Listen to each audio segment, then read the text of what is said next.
We did not turn on our sprinkler system this year because I wanted to just sort of see what happened. I was not prepared for the dumpster fire crispiness that we were going to have here. You know, grass is dormant, things are drooping, you know, on the verge of death. Some of them are just going to let, you know, devolve and replace with more drought tolerant stuff. But certain things I want to hold on to, and I think this is just part of the evolution of trying to adjust to our wacko climate.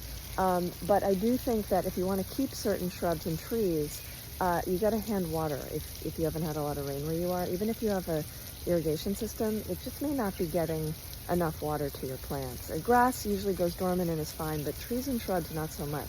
So, you know, don't take for granted that you have enough moisture for them.